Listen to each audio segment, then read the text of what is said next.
below. He's been a guest on the channel before, and he goes by the name Vlad, which is easier to say than the Angry Foreigner. So, Vlad, welcome. Thank you.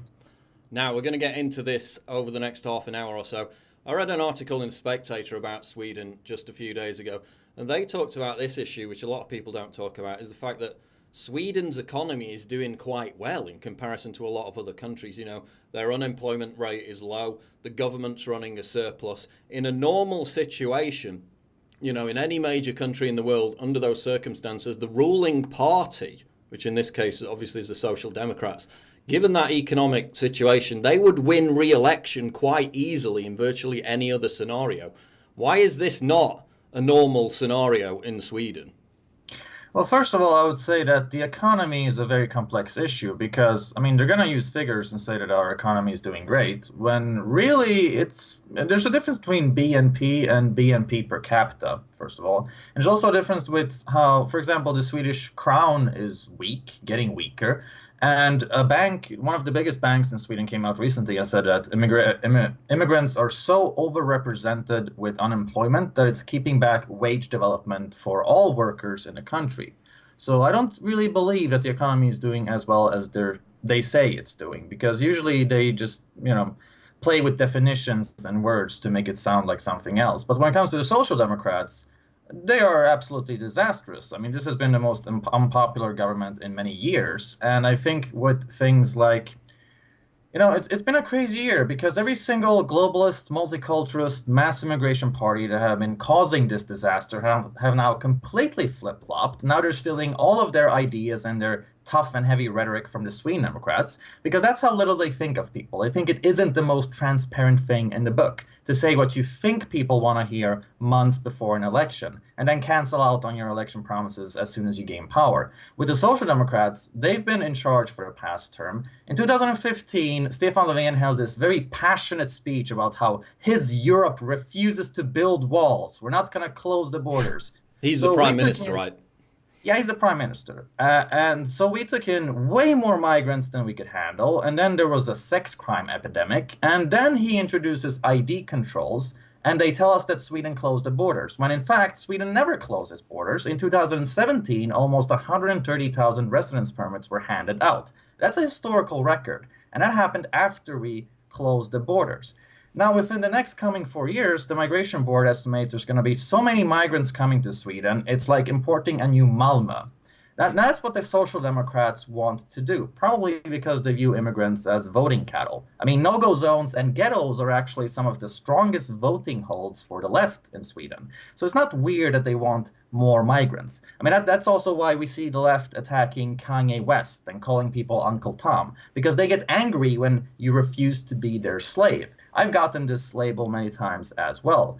The Social Democrats claim to be for the people and for the workers, but really what they're representing are a kind of big corporation, anyone who hates Swedish culture, and the elite, the global elite. And I think people aren't that dumb. I think people can see through this, and they notice that something is wrong. What they have been promised and what they got are very different things. Now, let's just run through for people who aren't that aware of the Swedish election. The major parties, the ones that are going to finish, in the top 4 or 5 positions, because we talk about Sweden Democrats a lot. From my understanding, they're not going to form a government because there needs to be a coalition government, and none of the other parties have agreed to form a coalition with the Sweden Democrats, correct? Yeah, exactly. It's the same phobia as always. The Sweden Democrats, in practice, are really just the Social Democrats 30 years ago, when they actually cared about their people. They're not that extreme, but they have been presented as such. So there's this weird, I like to call it racist phobia, where you invent racism that doesn't exist, and then you're really scared of it. So what's probably going to happen is that we're going to see some kind of, we're not going to come very far. It's not going to be that big of a change from the last election, where they ended up isolating the Sweden Democrats from influence in this large coalition. And there might be an extra election, actually. I wouldn't be surprised if there's a chaotic government where nothing is getting done and they call out a new election. So I'm not that hopeful for the election per se, rather the long-term perspective in the future. But from the polls that I've seen, the Sweden Democrats, correct me if I'm wrong, but they got 14% in the last election back in 2014. Now it looks like they're going to get 19, 20%. What kind of power does that bring to them? What pressure can they bring to bear on the other parties with a larger majority in Parliament? Or does it mean Well, basically the same as before? I think that they might end up getting 30%. I think Really? 20 might be an understatement. And I think that the larger a party gets, the more leverage they're going to have with negotiations, with intimidating other parties that you might want to stand with us because that's the losing side right there. In order for, let's say, Jimmy Åkesson, the leader of the Sweden Democrats, in order for him to be a prime minister, there has to be like a larger coalition agreement. So that's probably not going to happen now. But what's going to happen is that they're going to have even more leverage than they did before. And that's going to send a strong signal to the other parties that if you want to get on the winning team, then you should really consider jumping on board here. Now, you mentioned that they may get 30% in the vote. Obviously, the polls are showing around 20. Do you think that is the same reason we saw before Brexit? Obviously, the polls said that, Remain was going to win. Obviously, a lot of polls said Hillary Clinton was 98% certain to win. Do you think part of that is the virtue signalling aspect or the fear of telling the pollster that they're going to vote for Sweden Democrats because they don't want them to know that, whereas actually when it comes to polling day, they are going to vote for them? I think that in a country like Sweden, where there's such a strong tendency for self-censorship and a fear of social ostracization, when you have a party that's the absolute biggest taboo of all parties, then people probably aren't going to be as honest if they're interviewed over the phone by someone doing a poll. So I think that, yes, they are grossly underestimated, the polls, and I think that the media prefer to lift up polls where the Sweden Democrats are weaker rather than ones where they are stronger, because we've seen those as well. And I think this is because it has a psychological effect on people. You're seeing what other people are doing. You're seeing, like, am I alone in this? Is there a point, or is there a larger movement to jump on board here? So I definitely think it's a media game. Yeah, there's obviously an incentive on behalf of the media, which is overwhelmingly left-wing, to disenfranchise people, to disincentivize people from voting if they think it's not going to have as big an effect. We saw that again with Brexit. Let's get into the crime. We're going to get into the new juicy rape statistics. I say juicy not because they're anything to celebrate, they're horrific, but it's so rare that we get them in Sweden, that's why they're of interest. Let's start off with the crime though, because again, they talked about this in The Spectator a few days ago. Murder is up 40% since 2012 in Sweden, according to this Spectator report. The number of gun homicides has more than doubled in 10 years. We see this increase in arson, 80 cars burned a few weeks ago in a few different cities. Grenade attacks on the increase. Nobody's saying Sweden is like Chicago, but it's getting worse, and this is why this election is so different. This is why the Sweden Democrats are doing so well. How much of this violent crime increase is due to gang warfare, and how much is it due to, general criminality amongst migrants that has increased as the, quote, refugee migrant population has increased, and where do those two categories merge together? Well, there's a lot of different things to keep in mind here. What you mentioned is primarily gang violence. It's not like ordinary people and immigrants are just going off of some kind of impulse to just burn cars. It's usually a specific category of people, so-called exclusion areas with people who are part of gangs and such. Murders, that's definitely connected to gangs. And car fires is also highly gang-related. When it comes to sex crime, well, there's a overrepresentation of non-Europeans per capita when it comes to assault, rape, gang rape, things like that, the worst kinds of sex crime. That's definitely important. That's not related to gangs, but it's still related to immigration. And when you look at gang criminality, there's been studies showing that the absolute majority of gang members today in modern Sweden are immigrants or second-generation immigrants. So it is very much connected to that. But it's also interesting how certain crime is going down, whereas other crime is going up. And what's happening is that the biggest victims here are women with sex crime and such, and immigrants, because it's immigrants who live in these ghettos where these shootings take place and where all this gang criminality and car fires is happening. So middle-class white Swedes probably aren't going to notice much of a difference, but women and immigrants in ghettos definitely are. So what we're going to see here is a kind of, it starts in these specific concentrated areas, but the worse it gets, the more it's going to move out into the public and into nicer neighborhoods as well. So definitely connected to immigration, but it's not going to be noticeable in all facets of society. Yeah, similar situation in London. Obviously, we have a violent crime on the increase, but it mainly affects gang members killing each other. That's frankly why a lot of people don't care about it. It's also interesting if you study the acid attacks in London. A lot of people presume that they're, Islamic attacks on other people or, Muslim gang members attacking each other, when it's actually mainly black gang members who are mostly British citizens. So yeah, it's similar in a way, but let's get into these rape stats because we had new ones recently. 58% of convicted rapists and 85% of all convicted assault rapists were born outside of Europe. This is rapes in Sweden. In cases where the victim did not know the attacker, the proportion of foreign offenders was more than 80%. That was the big standout one for me. Nearly 40% of the convicted rapists are from the Middle East or Africa. We had a story, I did a story a few weeks ago or a few months ago, where police, after a woman was raped in one town, told women not to go out late to avoid being raped. They withdrew those comments after the controversy, but it gives you a picture of how the police are treating this now. Sweden has a self-proclaimed feminist government, which you've talked about a lot. You'd expect them to care about protecting women from rapists, right? But correct me if I'm wrong, they didn't seem too interested in addressing these recent rape statistics, right? Exactly. This number, 58% of rapists, that's from Uppdrag Granskning. That's our public service media. So that's a mainstream media source. It's been really interesting lately. I mean, a lot of people ask me, why is Sweden so crazy and why are Swedish people such sissies? Well, it's not like they have been given many options historically. It's like the philosophical dilemma of Plato's cave. If you've only been presented with one version, then you're not going to be aware there's other things happening. So the Swedish media have been very good at covering up anything remotely negative about our immigration policy. But then the alternative media came along and started getting more traffic. They started getting more popular. So the mainstream media were forced to change their business model. So now they present racist hate facts like the ones you've mentioned constantly. And what happens then is that the Sweden Democrats shoot up in the polls because it's not like Swedish people are stupid and hopeless. It's just that they've been made unaware. But now that they are unaware, that's looking to change. And when it comes to the number of 58%, that's really interesting because I made a video 2 years ago where I went over all of the information that you can find in Sweden on this. And my estimation was that immigrants make out 20% of the population, but are responsible for 50% of the country's rapes. Then the media comes out 2 years later and says that, oh, wait, it's even worse.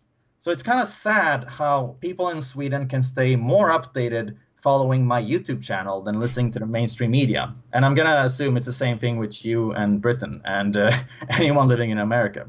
Yeah, that's kind of interesting what you said, though, that to remain somewhat relevant and to capitalize on the business model of talking about violent crime and rape in Sweden, the media had to tell the truth about it to some extent. That was interesting. Okay, so I've seen you get frustrated by this, Vlad, and I get frustrated by it too, because people say it about a lot of different countries. Obviously, different countries are further along in terms of their societies falling apart in certain aspects. We're by no means in an apocalyptic situation yet, but you get a lot of people saying, France is gone, Germany's gone, Sweden's gone, they're finished, there's no hope. Even though such a thing is completely unquantifiable, like how could you even quantify if a country is finished unless it's literally like the USSR and has politically collapsed or whatever. But, according to Douglas Murray in Strange Death of Europe, Swedes will be an ethnic minority within our lifetimes. This is obviously going to impact society massively, no matter what side of the divide you're on. Can all these people really be integrated into Swedish society? Or are we looking at, over the next couple of decades, kind of the emergence of parallel societies in Sweden, which, to be honest, in some areas of London, we're already starting to see where, entire areas are governed differently. The behaviour that is expected of people in those areas is completely different. Are we going to see parallel societies based on demographics as part of this change brought about by mass uncontrolled immigration? Well, if nothing changes, then we're heading towards a very brutal and unpleasant future. When it comes to people who are hopeless, talking about how everything is doomed, everything is over, those people need to ask themselves, who benefits from that attitude? Because we don't benefit from it. The only ones who benefit from hopelessness are your opponents. Now, even if Swedes were to become a minority in their own country, that doesn't mean it's over. Black people in America have been a minority, and they fought for their rights. They got rights. Now, whites are becoming a minority in America in a few decades. So it's never over until we say it's over.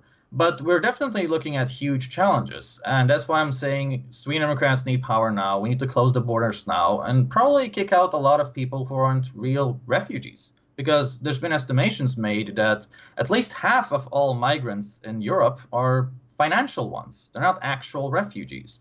So there needs to be action now. Otherwise, we are looking at everything becoming worse. Now, when it comes to for example, people often reason that, well, most of them aren't like that.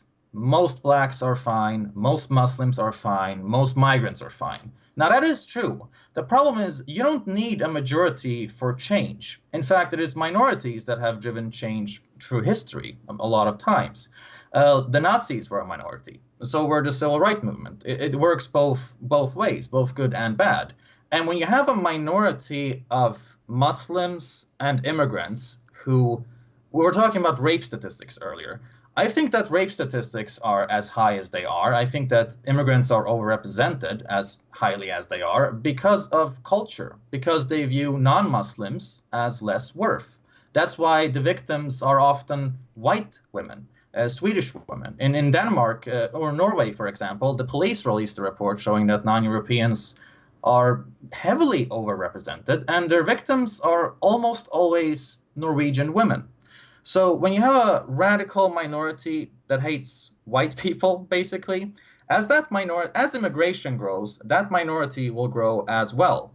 Whereas Swedes are becoming smaller and smaller. So what's going to happen eventually is that Swedish people are going to be as big as the small chunk of bad apples from the immigrant group. So even if most immigrants are fine, there's still a huge problem with making that group larger and not aiming for assimilation, because Sweden, as it is right now, does not have any demands on immigrants to become Swedish, to adapt Western values. We don't even have any kind of system for welfare, for example. Welfare is granted to anyone, even illegals. There's no like, if you want welfare, then you're going to have to sign a Swede contract and certain values. There's no system like that. So we're not giving people an incentive to respect Swedish citizens, the Swedish culture, and the Swedish nation. Yeah, and when we talk about these issues of diversity and multiculturalism, I say multiculturalism has failed based on what it is and the reality of how it manifests itself in society. I think most leftists think about these words, these buzzwords, diversity, multiculturalism, and they think of their nice, middle-class, educated immigrant friend who they work with, who they go out to drink with, who they go to meals with, who is nice, pleasant, doesn't commit crime, integrates very well. They live in such bubbles that they don't realize that's not the diversity that we're dealing with. That's not how multiculturalism works with mass migration. How do you think they justify this in their heads? How do you think they see the brazen increase in crime, the brazen threat to women on the streets? They see that diversity and multiculturalism, as it impacts society, in reality, is clearly not working. And I guess this manifests itself in these studies. I think the most recent one, 2% of politicians in Sweden, and it's similar across Europe, who advocate mass immigration, only 2% live in immigrant-heavy areas. And you see that definitively in London with the biggest celebrity virtue signalers. Even though there are many areas in London, I live in one which is quite mixed. You know, just because it's mixed, where I live there's a lot of black people, there's some Muslims, a lot of white people. Just because it's mixed doesn't mean it's a bad area to live. It's a pretty good area to live. But they always choose the whitest areas possible to live with the least amount of migrants. Why do you think this is, and how do you think the left justifies all these clear problems in their heads and still vociferously virtue signal about diversity and mass immigration? Well, I think that white flight is a documented issue. When too many non-whites or just people who are outside of your own race, so to speak, move into a neighborhood, then white people run away because fundamentally everyone is a little bit racist. There's a certain in-group preference. That doesn't mean That doesn't mean that you dislike black people or don't want them to have rights or don't want them in your country. It's more that you might not want to, you just don't want to be a minority in your own neighborhood, in your Plus, own it's country. just like who you grew up with and who your friends were, which, within group preference, it's more typical to be your own race. It's just as simple as that, right? Yeah, exactly. And the thing is, if this were to happen to other countries, there would be a whole different narrative. There would be a whole different discussion. Nobody would accept that African countries are like becoming less African. Nobody would accept that Well, African people Africa won the become. World Cup, didn't they? Well, nobody would accept that Japan is made up of 20% Japanese people, or that Nigeria is only made up of 20% Nigerians. People would look at that and think that it's creepy.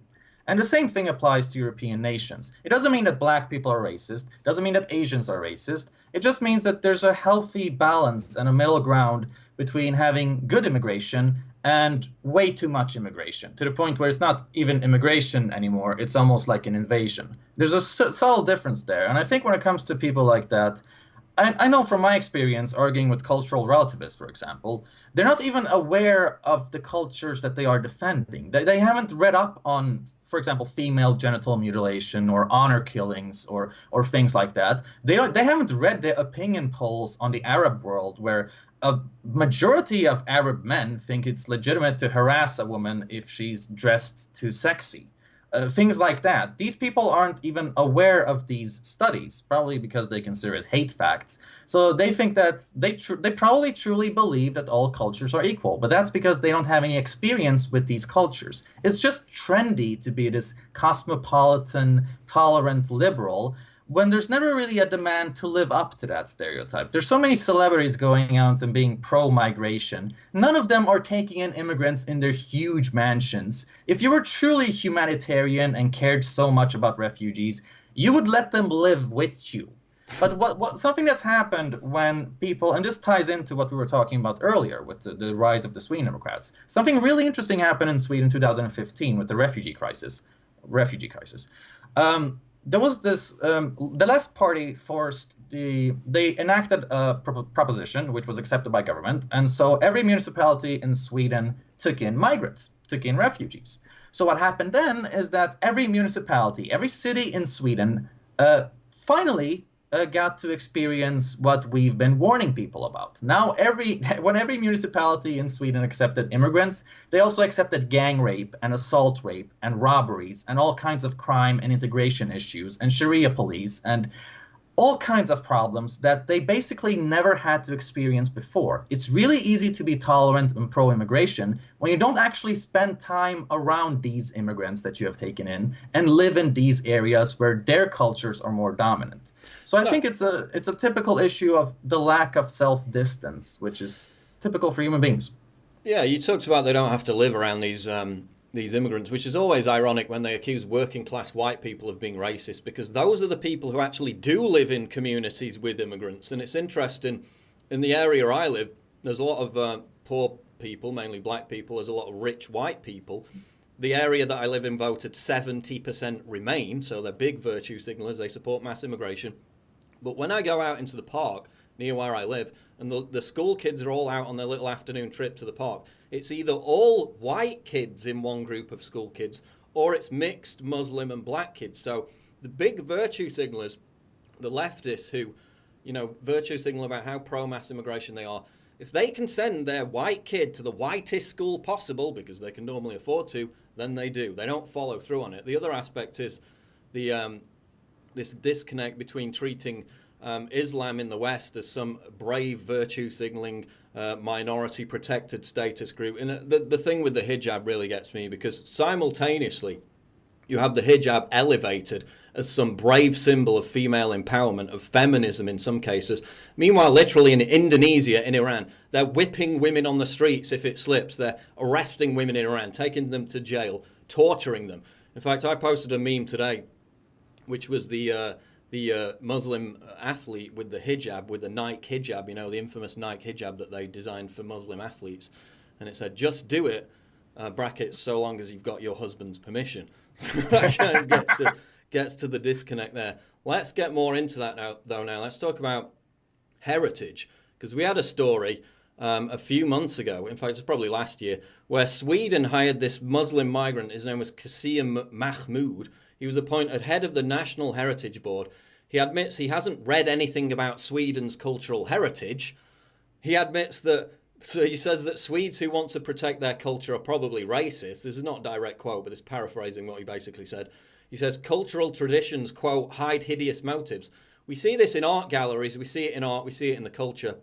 This denigration of Western culture, this obsession with anti-colonialism. I was talking to you earlier about a model here in London who told me, a model who is typically white, very blonde hair, she can't get jobs in London as a model, or she struggles to, because they want somebody who looks ghetto. So now we see actual discrimination against white people because they look too white. And as you said, it's kind of this fetishization of Islamic culture, of minority culture, to the detriment of white people. So get into that, because you made a video about this ancient relic find which ties into this in Sweden, right, a few months ago. Well, it's also a fetishization and denigration of immigrants. I don't think immigrants appreciate being treated like objects. I know I don't. And I think they want to be praised on their ability and not on their skin color alone. So affirmative action and diversity quotas are offensive to immigrants themselves. If there ever was an opinion poll on what immigrants and non-whites think about this stuff, I don't think it would be a very popular idea. But yes, I know exactly what you're talking about. I did a video on this called Imperialist Multiculturalism, or Multiculturalist Imperialism, because that's basically what it is. I discovered that there's this huge social justice insanity wave sweeping across Swedish museums, where, I mean, the point of a museum is to preserve cultural heritage. But the people running Swedish museums don't believe in cultural heritage because it's racist. So they are using museums to try and enforce this multicultural narrative and say that, oh, look, there was a woman there and a Muslim there, so everything you know about the world and history is wrong.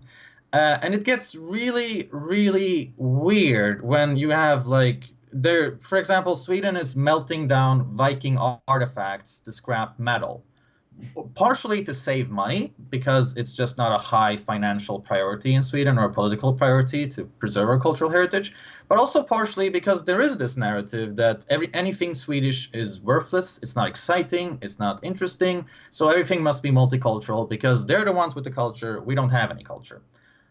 That's definitely going on. And it's weird how the leftist warriors have infiltrated every institution, even the ones that kind of should have a nationalist perspective organically. For example, archaeology. I mean, you can't really research the history of different people and their cultures without acknowledging that they exist to begin with.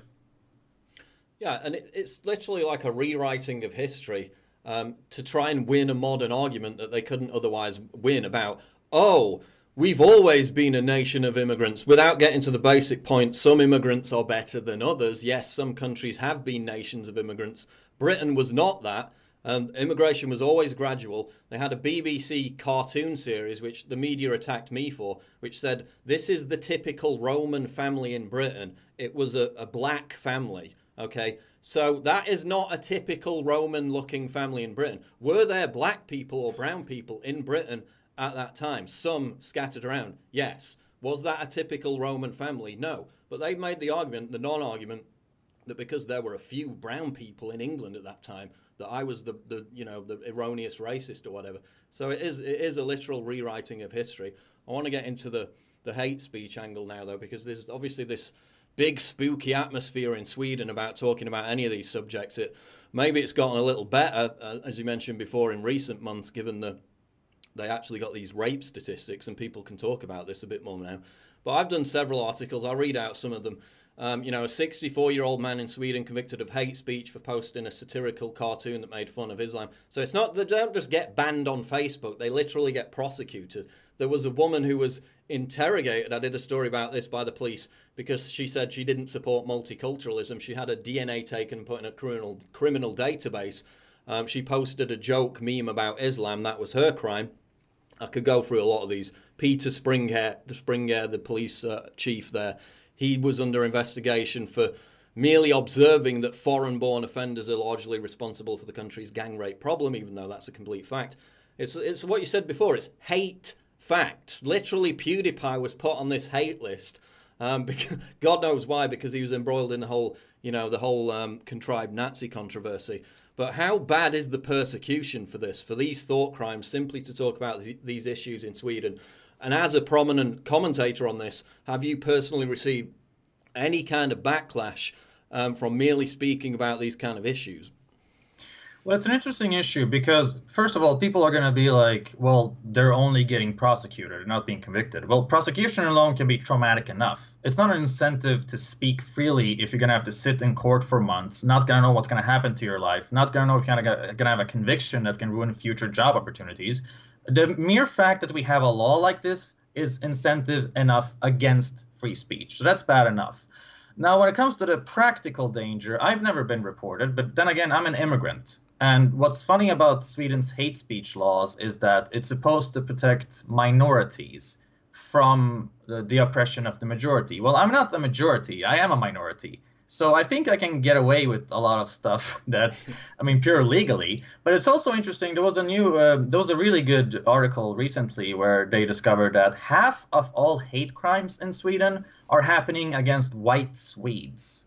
So that's something that I was talking about earlier. It's interesting how Swedish people are 80% of the country, and yet half of all hate crimes are aimed at them. Meaning, now, do they include Jewish people in that white statistic? I'm figuring out they do, probably, right? I think they were looking at, I don't know. I'm not sure about that. But what's interesting is that there is an overrepresentation. I mean, clearly immigrants are meaner towards Swedes than vice versa if you have this half-half, one group is this big and one group is this small.